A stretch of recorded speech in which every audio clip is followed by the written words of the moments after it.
You ask Tiger to solve. This deals with linear equations with one unknown. The final result is y equals 1/3. Let's solve it step by step.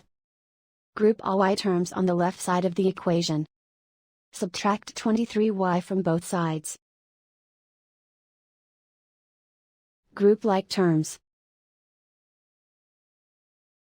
Simplify the arithmetic. Group like terms. Simplify the arithmetic. Group all constants on the right side of the equation. Subtract 8 from both sides.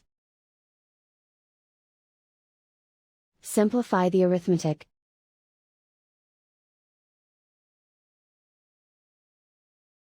Isolate the y.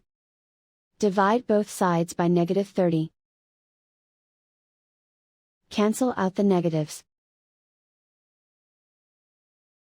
Simplify the fraction.